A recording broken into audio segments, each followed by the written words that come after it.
À Saint-Barthélemy, la mer des Caraïbes, avec une température de l'eau toujours comprise entre 26 et 29 degrés, permet de s'initier à d'innombrables activités sportives comme le kitesurf, la planche à voile ou encore le jet ski.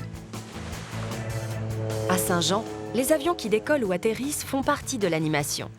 Avec son sable fin et ses sports nautiques, c'est l'une des plages les plus populaires de l'île. Parmi les nombreuses activités, le Sea-Bob, un petit engin électrique qui permet de nager à la surface ou sous l'eau jusqu'à 20 km/h, est à la mode. Mais il faut s'initier avant de plonger. Bonjour, je voudrais apprendre à piloter cet engin. Le principe est assez simple.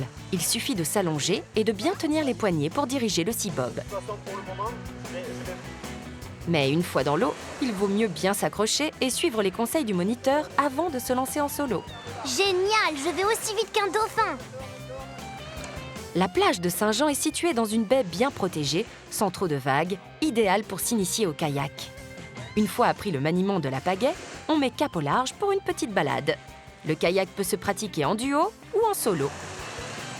Un autre sport qui se pratique avec une pagaie et demande un bon sens de l'équilibre, le paddleboard. Mais pourquoi on reste à genoux? Ça peut se faire debout. Ah, je vais tomber. Bon, d'accord, c'est quand même plus simple à genoux. Au large de l'île, la mer cache bien des trésors à découvrir. Regarde là-bas, c'est une grosse tortue marine, tu la vois? Mais pour observer la faune sous-marine, l'idéal c'est de plonger, avec ou sans bouteille. La plongée, tu vas voir, c'est comme voler mais sous l'eau. Arthur teste le matériel des grands. Il faut passer l'embout sous les lèvres, respirer par la bouche et souffler, enfiler les palmes et bien mettre le masque. Le plus important, c'est qu'il soit assez serré pour que l'eau ne rentre pas. Et c'est parti pour le baptême de plongée. Les plongeurs portent un gilet avec les bouteilles d'oxygène.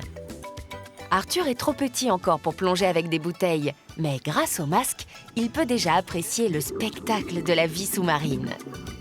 Les eaux de Saint-Barth possèdent une faune très riche et la plongée permet d'y faire des rencontres plutôt sympathiques. Outre la tortue marine, on peut croiser par exemple un diodon ou un poisson-ange royal. Alors Arthur, qu'est-ce que tu en penses? C'était vraiment très bien. À Corosol, sur la côte sud de l'île, de petits voiliers sont réservés aux élèves de l'école de voile du Saint-Barth Yacht Club. Ce sont des optimistes.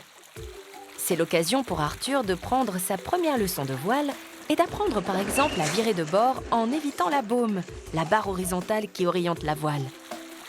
Si je garde la tête tout le temps baissée, je suis sûre de ne pas me faire de bosse.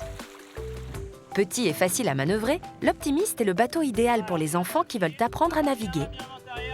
Ça y est, j'ai compris comment ça marche. Maintenant, je prends la barre.